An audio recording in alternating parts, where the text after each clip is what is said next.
This is Kurt Angle, and I want to give a shout out to the best podcast in the business, NightCap Recap. Oh, it's true. It's damn true. Everyone, welcome back. This is the NightCap Recap here. Check it out, Specialty Media.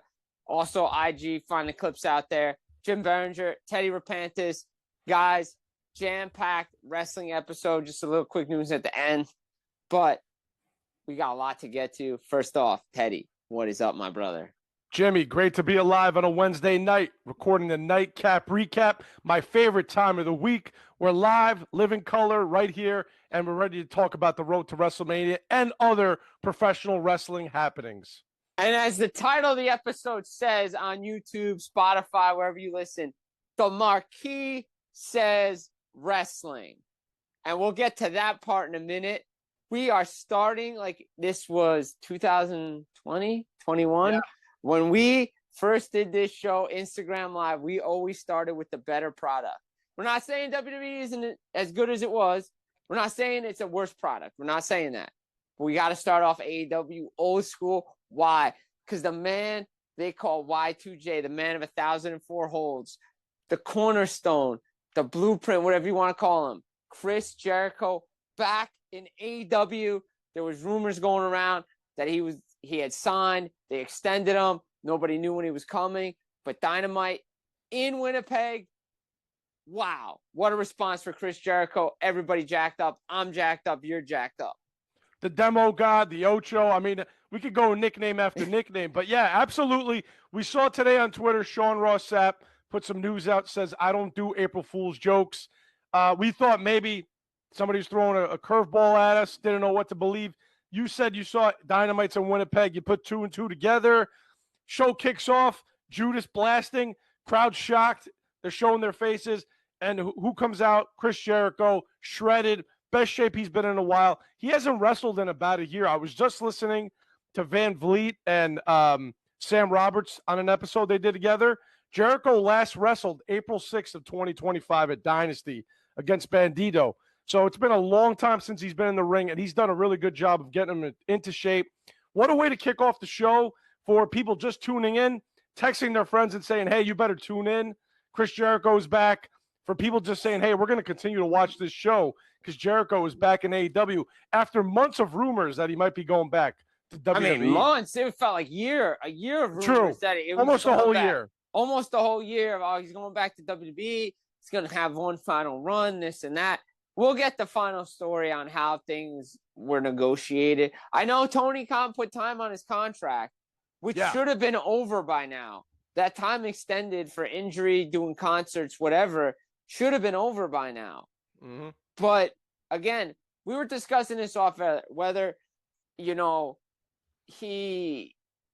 didn't like the fact that he was just going to go there and just be a legend used whenever, or he felt like he had something left in him, or there's some beef with him and Triple H, or he still holds a grudge about not being in the main event. I don't know, but I'll say this. Shout out to my buddy Jeremy, who we'll have on the program coming up in a little bit to preview some WrestleMania stuff.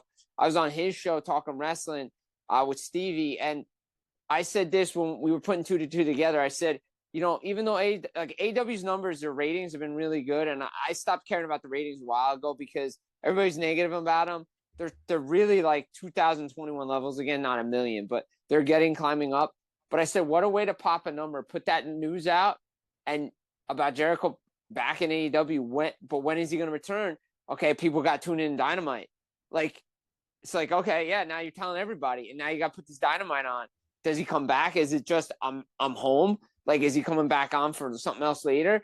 Now you got to stay tuned in, and I think that's great marketing by whoever leaked this information. Yeah, agreed, Jimmy. And I think we both were talking and saying that he didn't want to be a nostalgia act. That's what I'm going to say. We'll find out the details. We'll find out how close he might have been to going back, what the negotiations were, what they had on the table for him. I'm going to guess we heard back during the COVID days, the pandemic era, that Christian was offered a contract to stay with WWE, but Vince told him, you're just going to be a guy that jobs and loses to the up-and-coming talent. Christian said, hell no. I still could be a useful part of the product. I still got something in the tank here. Went to AEW, much like he went to TNA the decade prior to that. And we see he's one of the top guys. He's reinvented himself. So Jericho probably got something similar from TKO and Triple H saying, hey, we'll have you come in, do the big return.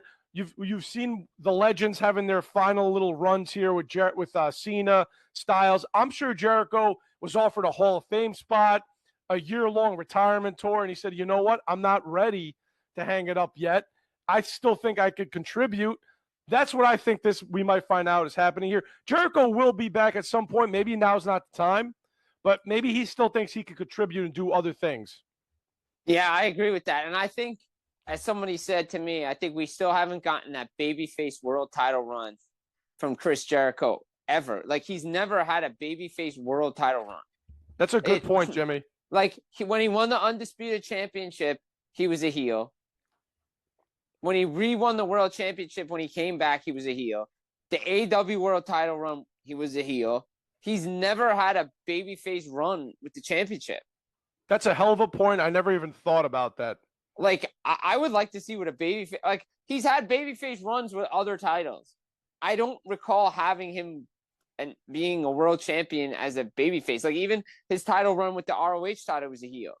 And it's funny because we know the title reign that wasn't with the Triple H victory back in 2000. Yeah. He was pure babyface there. The crowd was popping so loud that night. That would have been the run right there, and it never happened. And he's never really had that babyface run, like you just said. And he had to wait to get the world title until 2020. Not 2021. 2001. He got the end of 2001 after December. He wins the world title and then loses to Triple H. So almost 3 years after his debut is when he finally gets his first undisputed world title. Doesn't even get that long of a reign. Was able to reinvent himself with the suit and tie. Got a nice deserved run with that. But again, that was a heel character. And then he did it again during that top feud with CM Punk after that. So yeah, he's never had that babyface run. No, he's never had a babyface run as world champion. I'd love to see it, to be honest. I would too. It just seems like it's not going to happen anytime soon. No. In WWE. Well, in WWE. And I don't know about AEW right now because the product is so hot. Like, I feel like the product is getting back to 2021 levels. Like, when we were at your house, we were all out where, like, everybody debuted. There was Danielson, Adam Cole, like, dude, the Elite, like, everything. That was just so hot. Like, we went to Full Gear that year. It was just, like, super hot. And it just feels like we're getting back to that level again. And I was thinking about this too. I said this also on another show, and I want to bring it here. I want to get your idea on this. We know All In is back at Wembley Stadium this year, right? Okay. There's two directions you can go for the world title. We know Will Ospreay is going to be in the world title match at All In. We know it.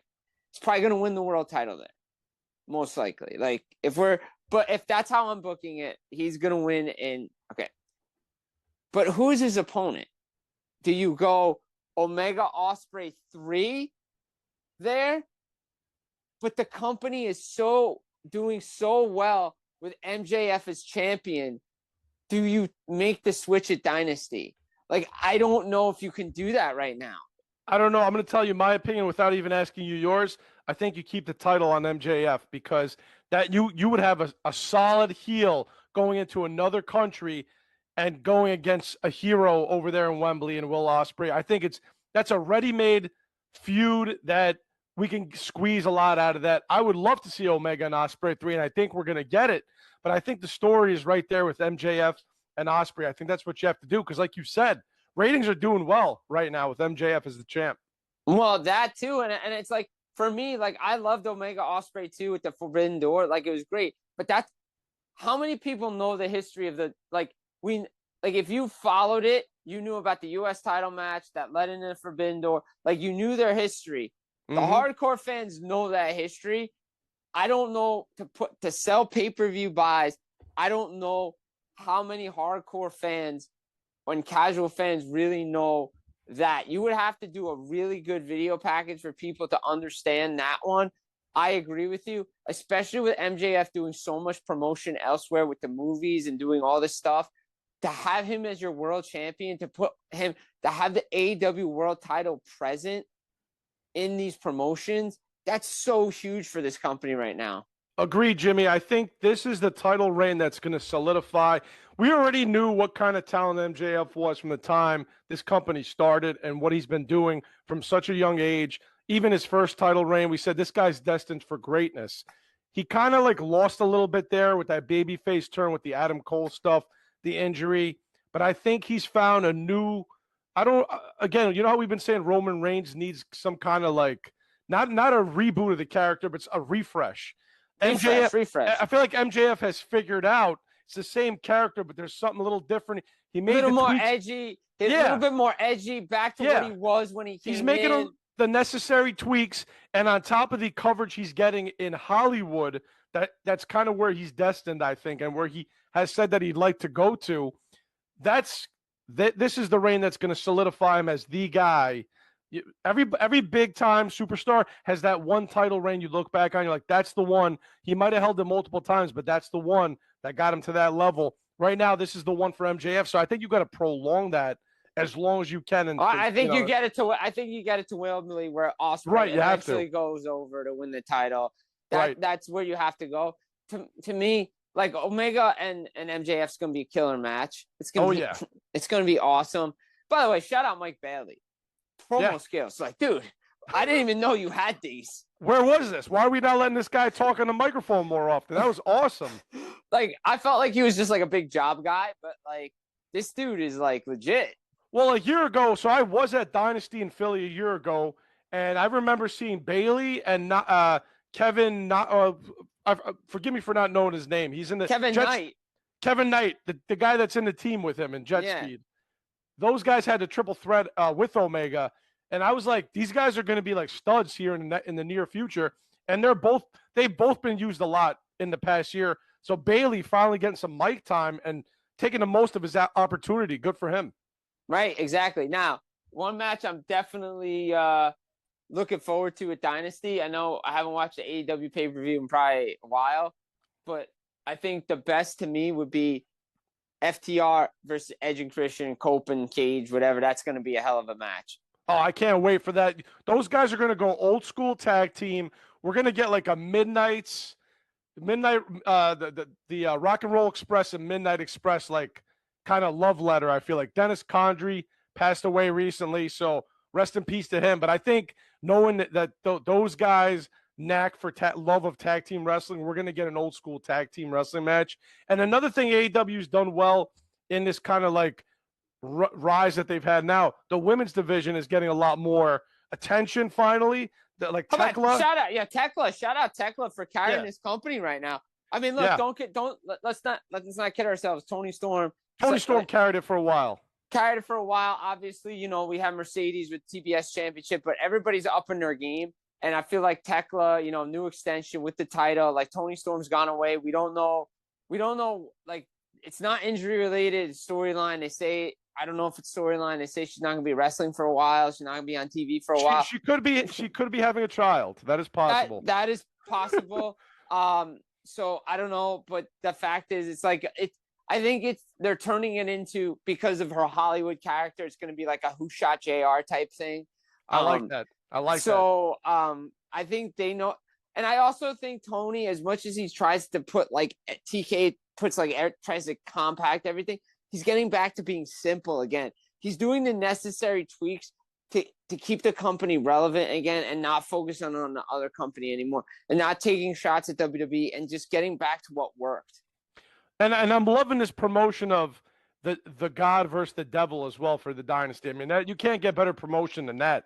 I mean, that's great. People see that, they're like, well, we gotta tune into this. Yeah. But yeah, agreed on the women's division. We have to pivot and go to the other talent that you have there. And she's shown that she's great on the mic, great in the ring. Willow Nightingale's involved. Chris Statlander's there. I'm loving this influx of new women's talent with Megan Bain and everything that they're doing. So kudos to Tony, because even when they were hot, we would come on this show for about 2.5 years and say, dedicate as much time as you do to the tag division to the women's division. That's the only thing that you're lacking for a long time. And they finally, even when they were in their downswing, the women's division was on an upswing. So it's kind of like leveling out now, which is good. And they got back to the tag division, focused on the tag division, doing everything together. We got Ospreay, and they're continuing that feud with Ospreay and Moxley about, Moxley almost killed him, took him out of his career, Continental title. We're gonna probably get the payoff with Okada and Takeshita. Kyle Fletcher's on another level. Like they're back to 2021, dude. Like this is now. Like we always said, 7 days a week is too much wrestling on. Dude, now AEW's back to killing it on Wednesday, man. This is this is good for the business.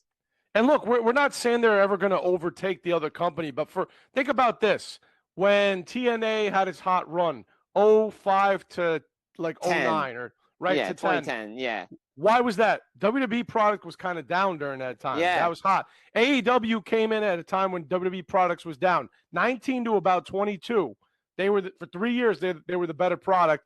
WWE took the momentum back in 22 when Cody jumped ship. Now there's an opportunity when people have been taking shots at Triple H for some of the stuff he's been doing to take some momentum back, or at least make it level again. And I think that's what they're trying to do here. And the final point before we get to the road to WrestleMania is, if anybody who held grudges and said stuff, thought that TNA would ever take over AEW's number 2, you're out of your mind.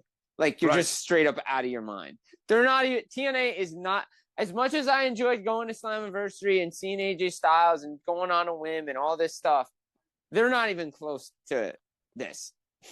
No, they're not even close to this. Like, they got a long way to go. Like, AEW is not close to WWE when it comes to the global impact and all that stuff. The wrestling is better. Some of the storylines are better. Some of the mic skills are better. But they're not. But I will say that AEW is not on WWE's level when it comes to the global impact. But that doesn't mean we can't enjoy it all. Agreed on that, Jimmy. You couldn't put a bow on that better than that. So, speaking of Road to WrestleMania, as we said, the title is The Marquee Says Wrestling. You were in the marquee. You were at the home that Vince McMahon Sr. founded for the home of the WWF back in the day. Madison Square Garden, Monday Night Raw. By the way, shout out to Jacob Markstrom and Igor Shesterkin. Goalie fight the night after Raw on the road to WrestleMania. They wanted a piece of the action. Goalie fight. They knew Raw was in town the night before, so they wanted to get a piece of the action because everybody wants to be on that WrestleMania card. All jokes aside, you were there in the house. How was it? Oh, it was great, man. I mean, for this time, listen, number one, it's always great to be at a live wrestling show. Doesn't matter what kind of show you're at. It's always fun. Number two, always fun to be in the Garden. You know it. I know it. We've seen so many shows there. It is the Mecca. You walk in there, it feels like you're in there watching something special. It doesn't matter what's going on. WWE has had their home there for so many years. But number three, the big shout out to my cousins and their kids. I really was going because I have my 10-year-old cousin's son, Yanni, and then my 4-year-old cousin, my other cousin has a 4-year-old son, Dimitri, who are big-time wrestling fans. Their first, one of their first shows, live wrestling shows and experiences of a Monday Night Raw. I was so excited to get their tickets to have them and watch them enjoy the show. So I was really there for them to watch them watch the show. And they did not disappoint. It made you think of being a kid, going to those house shows back in the day with our parents and watching their show. So that's cool. And, we'll get into each segment here, but you had to have a McMahon in the Madison Square Garden, right? Can't have a Madison Square Garden show without a McMahon. Stephanie McMahon making a surprise appearance, along with a surprise appearance by Cody Rhodes to open the show. I'm going to be honest. I might sound like a hater here. As much as it's good to see Steph and didn't need it. Didn't really need it for the Cody and Orton. Now, wait a minute. Now, don't you think it's a nice continuation here? Because people have been getting on this jelly roll thing saying, why does Cody and Orton's story need a jelly roll participation? Stephanie McMahon at least has some history here. With Orton, I get it. And Dusty Rhodes too, right. Somewhat, But the whole Vince reference was, right. Which was interesting. What did you think about this, Jimmy? I didn't like it. I didn't need it. I didn't like. I know Stephanie gave a shout out to her grandfather and everything, which was the right thing to do. Which was the right thing, right? Which was the right thing to do. But I like saying Cody's not Dusty. We all know that. I think he's look, you can make an argument that Cody has surpassed his father with accomplishments. This company, yes. Yes. I will say I agree with that. Overall, I'm not sure. For his impact, because we know what Dusty Rhodes means to at WCW, NWA. Yeah, correct. That's what I'm saying. Impact in that company, the fact that he did something his dad didn't do, and the fact that the company actually pushed the Rhodes for once. And he's the face of the company now, Jimmy. And he's the face of the company. You can argue this for the last 4 years. He's the face of the company. No, he's been the face of the company since he got there. I'm sorry. Like, I don't care about Roman. And that was handpicked by Vince McMahon, actually, initially. Exactly. Also. Right. So, and Vince went to his house, and we know the story, right? So, yes, we have Vince McMahon references here. We're not afraid to say it. I'll say this, from the live crowd, Vince actually, it started out with an, oh, my God, she said his name, and then it turned into boos. So there was boos for Vince McMahon, the initial shock of his name being said, and some of the stuff she said when she was like, you're not your dad. We're like, oh, and then Cody's like, all due respect, you're not your father. We're like, oh, my God. So we got like, that. Are they, like, to me, are we trying to retell stories here that we've tried to do in the past with like the Authority and Orton and all that? Like, are we going down this path again? I hope not. Part of me was like, are they planting a seed that maybe she's going to turn on Cody and she's talking to Orton? But we know, I think I just took it as Cody needed somebody to slap some sense, some courage into him, because while he says he wants to fight this version of Randy Orton, she came out and said, no, you don't, because we've seen what he could do. He does diabolical things. Here's my issue, because we can touch on SmackDown for a minute. Yeah. Here's my issue with Cody. My only issue with Cody, and I love Cody, but you and I have talked about this because we're big proponents of old school wrestling. We're big proponents of Steve Austin and all this, and Austin was on CVV and all this stuff. I said this in other places. I'll say it again. Cody needs to sell more. He needs to sell his injuries more. He needs to sell what happened to him. His dad used to sell those injuries till the cows came home. Till, like, when he got a neck brace or like tape up forehead or something. Right. Something. Right, his dad used to sell out. I'm with you. Like, Cody got his ass handed to him by Randy Orton and left for dead on a steel steps, right? Oh, yeah. Yeah. Busted open, hurt, wasn't sure. He walks off the bus like nothing happened to him. What are you telling me? Like a week later, like 1 week, he's just like no broken ribs, nothing, no black eye. Like, give me something here, bud. I'm with you on that. Although they listened to us saying this is how he should come back, they should have done it. He should have been taped up or something, right? Like bruised up. And I still don't agree with him coming off the bus, going through a commercial break, telling Jelly Roll, like, what are we doing? Orton's just sitting in the ring, like, what is going on here? I still will stand by the fact, and I had Stevie and Jeremy, because I told them my idea, like I had here on a Nightcap recap. During the match, the callback to Hurricane and Rock, Cardona roll up with the music for Cody. Like, that's what we should be doing. Like, yeah, agreed. That should be it. Like, that should have been how Cody came back. I agree. Look, I'm okay. The only reason I'm okay with some Jelly Roll involvement is because we know Jelly Roll's got some history with Orton. They were tag team partners at SummerSlam, and Jelly Roll goes to Orton for advice for his match and all this other stuff. So there is some history there. I know people don't like the celebrity involvement ever since the Travis Scott fiasco. Yeah. I agree. I just think it's the natural progression. I think because it was the Garden, it's a McMahon. How can we get the WWE champion on the show? Like Cody said, for the last 50 years, while he may not be a Raw superstar, that title's always on that show in that building. So that made sense. And they tied it into Stephanie slapping some sense into Cody, some courage, if you will. So let's see what the next progression is if we find out who's on the phone with Randy. But from a live audience perspective, crowd was jacked up for the surprise of Cody. We were all shocked for Stephanie McMahon. The Vince shout out got some tepid responses after the initial shock. But overall, I think a really well done segment. Whether you like it or not, or you think it's needed, that's another thing. Well, and I think the other big thing is how many brawls and pull aparts and same stuff. Yeah, we said that last week. It's very formulaic with what they're doing with all their feuds, right? Like it's just like brawl, pull apart, brawl. But like, at some point, it's tiring. It gets very, and this goes back to your point that it might be too long of a build. Well, from the Rumble. and I think it is too long from the Rumble to the Chamber to like I get it, and I'll say this till the cows come home. I think if WrestleMania was in New Orleans as planned instead of a last minute change, it's the week after Easter. Yeah. Which forces Dynamite, which forces AEW to go a week later. Right. Agreed. And now they were left for scrambling, trying to find dates because they wanted to go back to Vegas.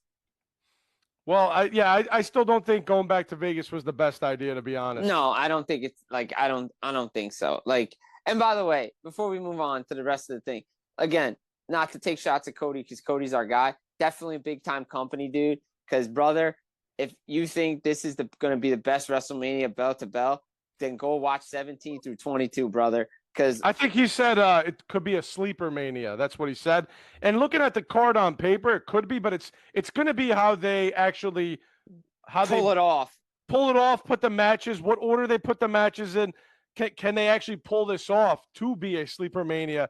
On paper, it might be one thing, but the actual execution of the product here is what we're going to be looking at. Like, because to me, like Sleeper Mania, I think of WrestleMania 19 as a Sleeper Mania. And I think of 21. Because 21 sleeper to me gives 17 a run for me. 21 does for me. 21 personally. Sleeper Mania, like sleeper, man. 22 was pretty good. 23 was actually pretty decent. Yeah, there's a lot of sleeper manias if you look back on it. So hopefully this is one because last year left a lot to be desired with some of the outcomes. Right, exactly. Speaking of, before we get to the main segment of everything, you mentioned Obafemi, Brock Lesnar. Great. This kid's over, bro. We always joke on the program, Brock Lesnar either starts the program or is the main event. Look, it's a new day and age. We have the first hour of free television for WrestleMania on ESPN both nights. Paul Heyman will make sure Brock Lesnar is not on ESPN because I don't care if he's whatever he's getting paid for this. Paul Heyman knows and Brock Lesnar knows if he's going to be on free television, he might as well be like Steve Austin and take his ball and go home. Because Brock, to me, right now, if Obafemi's going over, which it feels like he is in this feud, I dare say they should be the main event of night one. Oba. Oba. Oba. We got to get the strut on the video clip, Jimmy. But yeah, I said after this segment live in person, I was like, I don't care about these main events anymore. Give me Brock versus Oba to close one of these nights. Absolutely. There's still something to be said for both of these guys. No title involved. The interest that everybody has in this match is incredible. And there's no championship belt. It's just two big dudes. The guy who's been there for 20 years, who's been the menace, the beast, the guy that nobody wants to face, and now the new guy's coming in and saying, hey, I'm coming into your territory, and I'm kicking the door down, and I don't care, and I'm knocking you off, and now it's my territory. There's still something to be said about that basic storytelling in wrestling. We used to get on Vince for saying he always loved the big guys. These reactions from these crowds tells you that there's still a market for this, right? There's still a market for the big guy versus the big guy.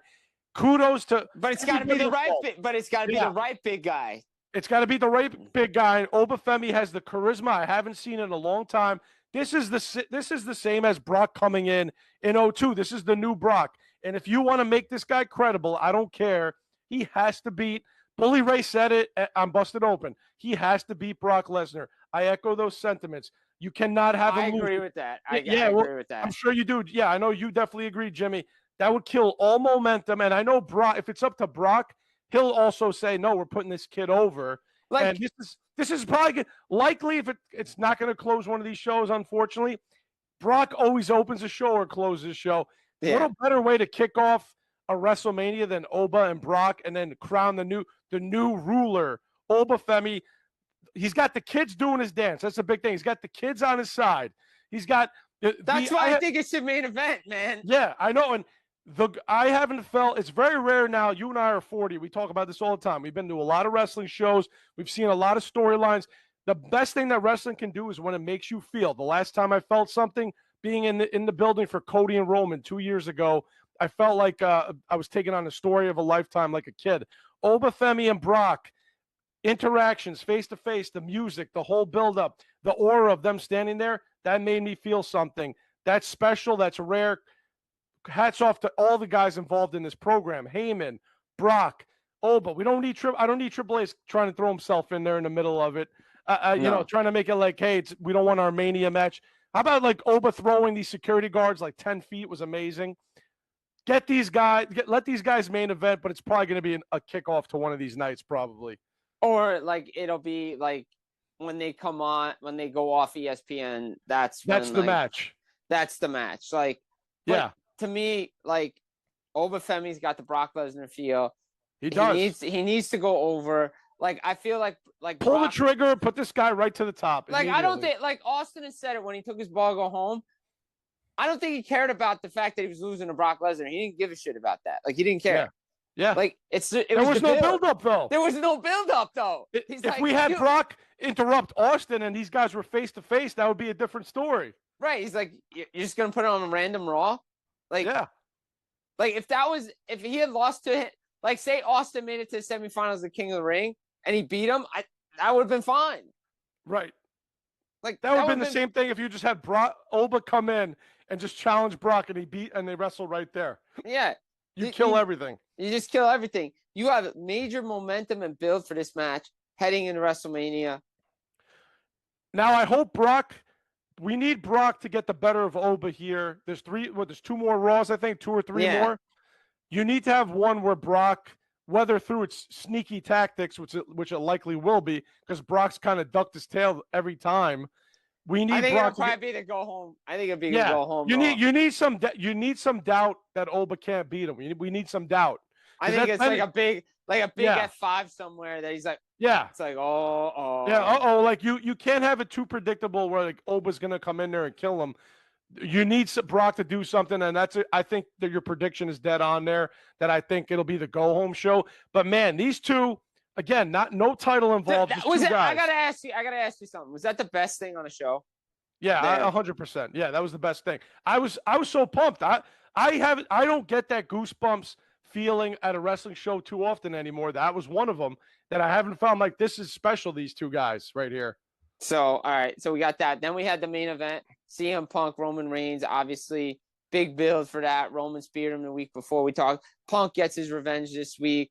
How did it play in the Garden? Yeah, look, to be honest, interesting for me to see this happen. Roman actually, I believe, had more got people on his side at the Garden. CM Punk, any mention of his name throughout the night or when he came on a video screen, was actually getting some boos. There's CM Punk fans there, but I felt like Roman fans were overpowering the Punk fans, which I don't know why, because Roman's got a lot to be desired for me in this build-up. I feel like he's reverting back to like pre-bloodline, pre-tribal chief Roman Reigns, where he's just going off this aura and not really like tweaking anything or coming at us with anything. So to me, live crowd, they were jacked up when the fight started happening. And the power bomb from Punk to Roman was awesome. So the crowd was hot and electric for that. But I feel like Roman had more of the crowd on his side at the Garden over CM Punk, which was interesting. And why is the best stuff in this feud from Roman off television? Like everything he's done in a Twitter clip or something, right? Clip on the Jimmy Show. Fallon, yeah. Like everything he's done has been better than what he's done on Raw.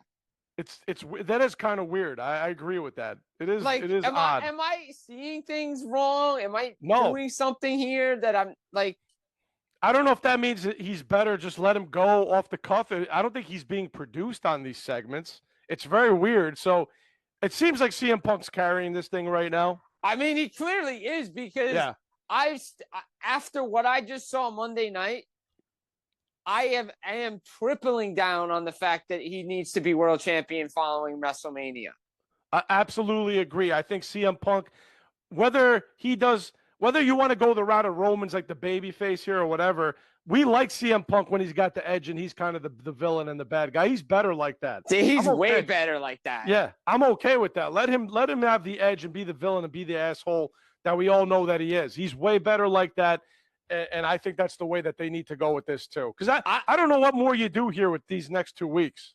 And well, again, the build's too long. But also, like, Roman's going away again. He's not going to be even at Backlash. So why, like, the title needs to be on the line. Like, Punk as champion is way better. I know everybody, Roman Reigns, Tribal Chief. That character to me ran its course. It's done. It's over. Tribal Chief, OTC, he's not even feuding with the Bloodline. Now, if Jey Uso cost him something and we're going back to that, fine. But the character needs to be tweaked. It's over. It's stale. This is not Stone Cold Steve Austin where Austin's music hits no matter what he does. People are over it. I'm not like I loved Roman when he came back, wreck everything and leave. This was what he needed. But he's not good as a babyface. He's just not. Yeah, I think that's what we're finding out, right? Like, this character is better when he's actually the legit true heel. Right?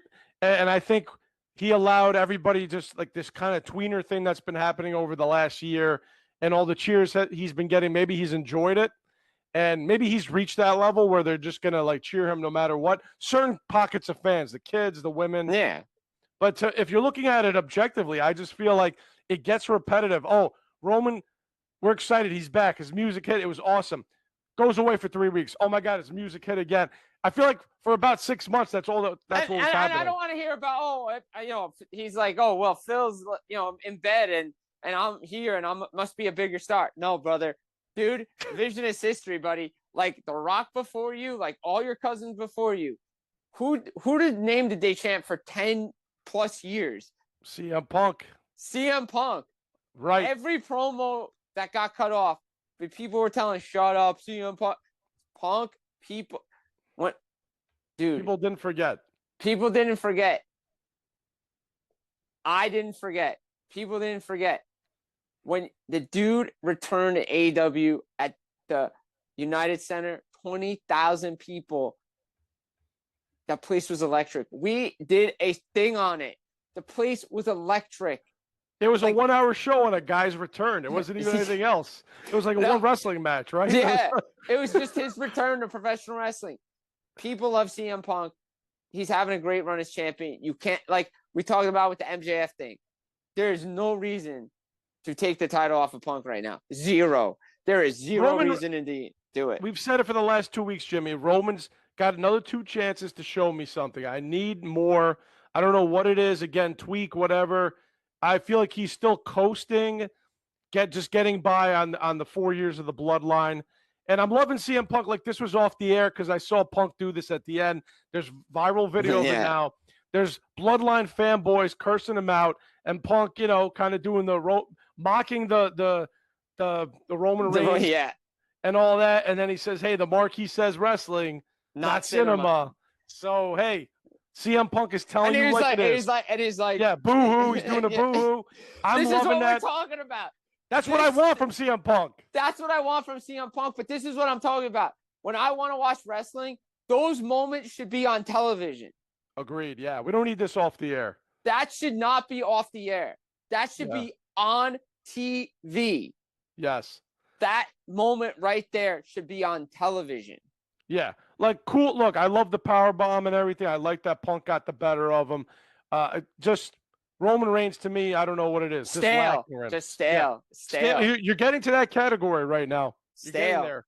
Look, everybody's like, oh, you're not trying. Dude, again, I call it like I see it. I'm objective. The NightCap recap will stay its course right now. We believe it's stale. Other podcasts might think differently. That's okay. That's okay. You believe Roman's still the thing. That's your tribal chief, whatever. I'm just calling it like it is. I've seen a lot of professional wrestling over the years. I've seen a lot of characters get stale, and characters have to reinvent themselves. What did The Undertaker do? He knew his dead man character, the Undertaker, the Phenom thing, had to change when they went into that Attitude Era.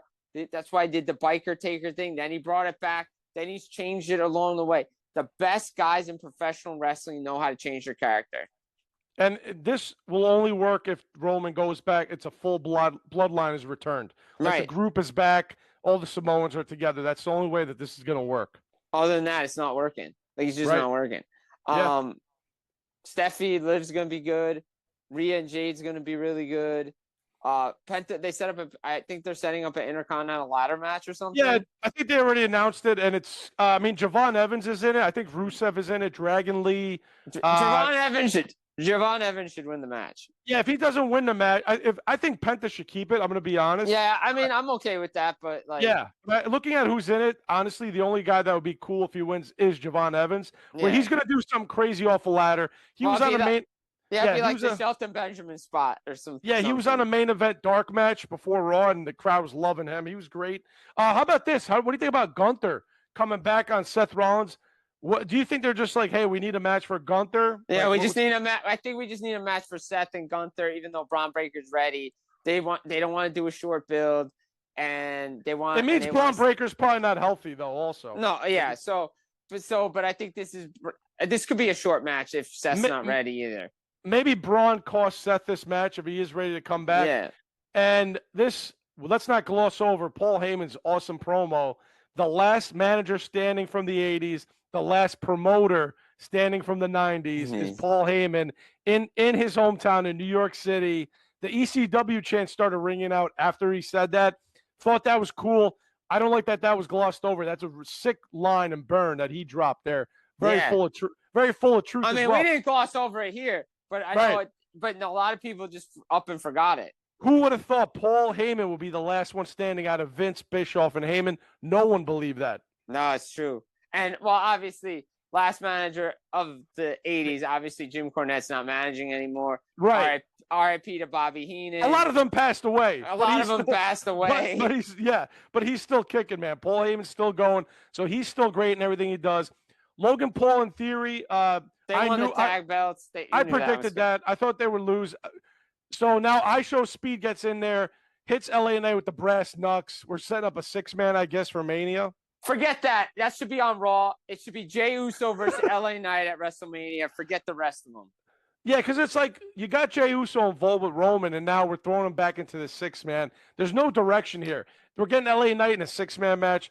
I don't know. Look, I knew that Division was going to win the tag titles, but this is nothing but a Raw match. That's a Raw. So like I said this to somebody, like there's big matches, but it doesn't feel like a WrestleMania. It feels like a UK house show insurrection rebellion. Correct. Yeah, just no buzz behind that. Danhausen came out during the commercial break.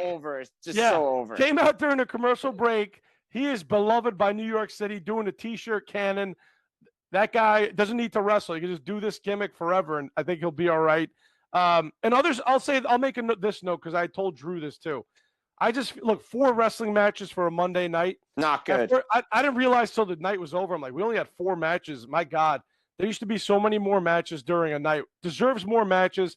Too many video packages and recaps. Have the crowd sitting on their hands. Like there was times when the crowd was dead, and it's because all you're showing me is over and over this Aerosmith song, I'm Back, the Mania video package. I don't need to see that 10 million times at a live show. You know, we need more excitement. So I think that was the reason that if you thought the crowd was dead at any point, too many recaps and video packages, commercial breaks. Too many run-ins, too many run-ins. It's just too much of the same stuff. So Io Sky almost killed herself doing a suicide dive. I thought she was injured for good. She got back up, like good for her. But like, don't need to see those crazy moves anymore. And other than that, overall great experience. I just would have liked a few more wrestling matches. We used to get a lot of wrestling matches on Raw. Yeah, and not a lot of the same formulaic, hey, pull apart brawl. We don't need that every week. No, we need to get excitement about WrestleMania. It's WrestleMania. Again, the marquee says wrestling. It says wrestling, not talking, not cinema. Speaking of wrestling, I've been seeing your Instagram promoting your boy Ray Kalitri.